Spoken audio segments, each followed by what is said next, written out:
இவங்களை மரியாதையை இவங்களே கெடுத்துப்பாங்க. ஏன்னா கேது 11ஆம் இடத்துக்கு வராரு. ஈவன் ரோட்டில் போகும்போது கூட இந்த நாய் கடிக்கிறதுக்கு கூட வாய்ப்பு இருக்கு.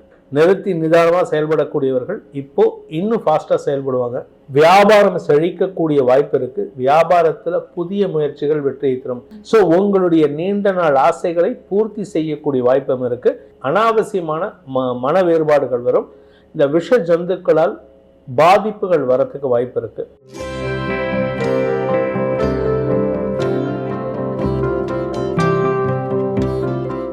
துலாம் ராசிக்கு ராகு கேது பயிற்சி எப்படி அமைப்பது?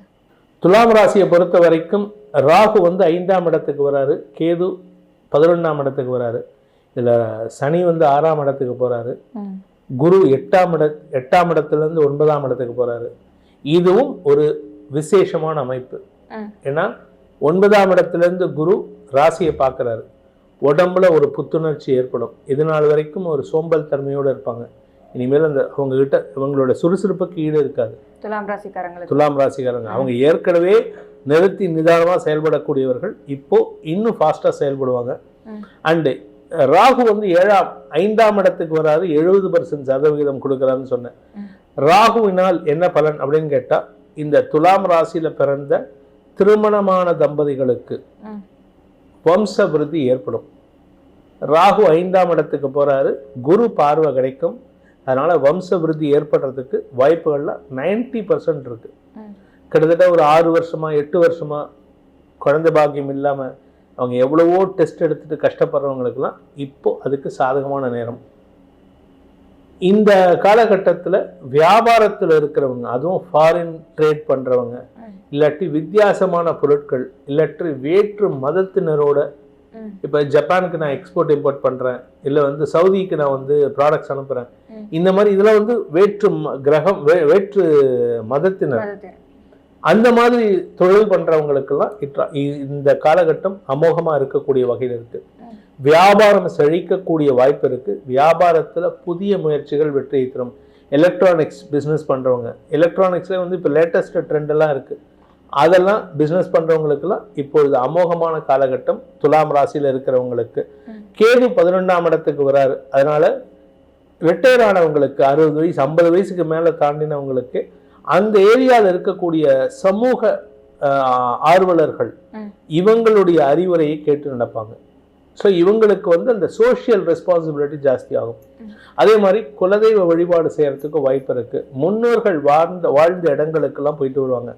முன்னோர்கள் வாழ்ந்த சொந்த ஊர், பூர்வீக ஊர், அங்கெல்லாம் போயிட்டு அந்த பூர்வீக உறவுகள் வாழ்ந்த வீட்டை விலை கொடுத்து வாங்குறதுக்கோ, ஸோ இதெல்லாம் பண்றதுக்கு வாய்ப்புகள் வருது.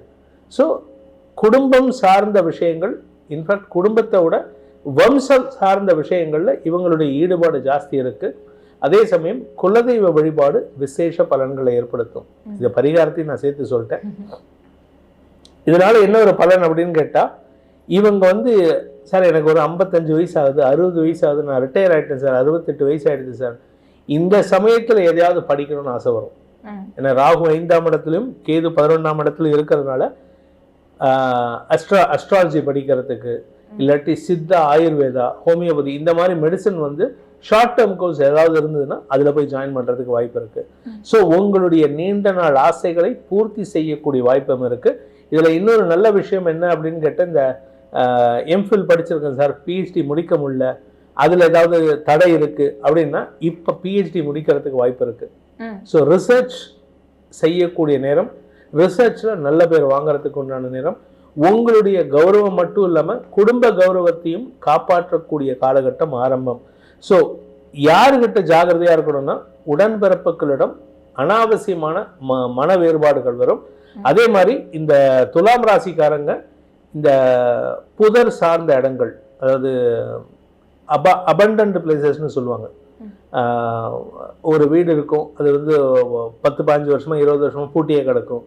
அங்கே புதர் மண்டி கிடக்கும், இல்லாட்டி குப்பை ஜாஸ்தி இருக்கிறோம், அந்த இடத்துல அவாய்ட் பண்ணணும். ஏன் அப்படின்னா 5ஆம் இடத்துல ராகு இருக்கிறதுனால இந்த விஷ ஜந்துக்களால் பாதிப்புகள் வரத்துக்கு வாய்ப்பு இருக்கு. ஸோ அதனால அந்த ஒரு இடத்துல மட்டும் கொஞ்சம் கவனமா இருந்துட்டா போதும். சில பேர் பார்த்தீங்கன்னா, எனக்கு தெரிஞ்ச ஒரு நண்பர் ஒருத்தர் இருக்கார், அவர் நிறைய டிராவல் பண்ணுவார். ஒரு நாளைக்கு ஒரு மாசத்துல 30 நாள்ல 32 நாள் டிராவல் பண்ணுவார். அப்பேற்பட்ட ஆள் அவர்.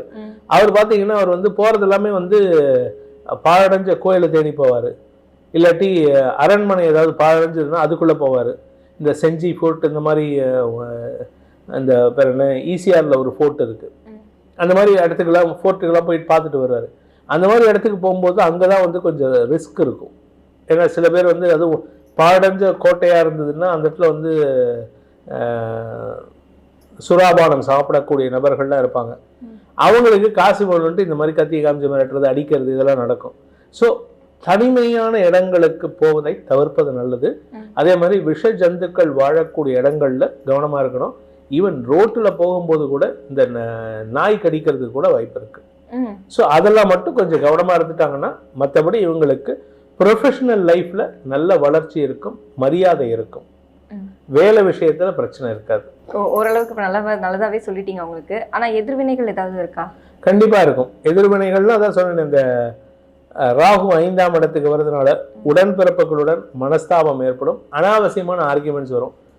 அதே மாதிரி குழந்தை பாக்கியம் இருந்தாலும் குழந்தைகளுடன் சிறு சிறு மன வேற்றுமைகள் வரும். இன்னும் சொல்ல போனால் குழந்தைகளால இவங்களுக்கு பெருமை கிடைக்கும், ஆனா அந்த குழந்தைகளுடைய அந்த பெருமையான செயல்பாடுகளை இவங்க விமர்சனம் பண்ணுவாங்க. ஸோ அதனால இந்த துலாம் ராசி நண்பர்கள் வந்து எப்பவும் பேசுற மாதிரி நீங்க வந்து கிண்டல் கேலி நக்கல் நையாண்டி எல்லாம் பேசக்கூடாது. உங்களுடைய வயசுக்கு ஏற்ற மாதிரி அந்த மரியாதையை கொடுக்கணும். எப்படி உங்களுக்கு அந்த மரியாதை முக்கியமோ அடுத்தவங்களுக்கு சின்ன இந்த கோயம்புத்தூர் சைட்ல எல்லாம் போனீங்கன்னா வந்து கோயம்புத்தூர், ஈரோடு, சேலம் தாண்டினாலே அந்த ஊர்ல வந்து ஒரு குழந்தைய கூட தம்பி என்ன பண்றீங்க, வாங்க தம்பி அப்படின்னு தான் கூப்பிடுவாங்க. அந்த மரியாதையை நம்ம வளர்த்துக்கிறோம். சென்னையில வயசானவனுக்கே மரியாதை கிடையாது. ஒரு 90 வயசு தாத்தா கூட பிரிச்சே வந்து உட்காரு அப்படிம்பாங்க. ஸோ அந்த மரியாதை அந்த கொங்கு தேசத்துல கத்துக்கணும். அந்த மாதிரி இவங்க துலாம் ராசி நண்பர்கள் கொஞ்ச நாளைக்கு கொங்கு நாட்டுக்காரங்களா இருக்கணும். அடுத்த ஒரு 2 வருஷத்துக்கு அடுத்தவங்களுக்கு மரியாதை கொடுத்தே தீர வேண்டும். மரியாதை கொடுத்தா இவங்களுக்கு மரியாதை கொடுக்கலன்னா மரியாதையை இவங்களே கெடுத்துப்பாங்க. ஏன்னா கேது 11ஆம் இடத்துக்கு வராரு. செல்வாக்கு சுய கௌரவத்தை இவங்களே கெடுத்துப்பாங்க. ஸோ இதுதான் அவங்களுக்கு உண்டான எதிர்வினை செயல்பாடுகள்.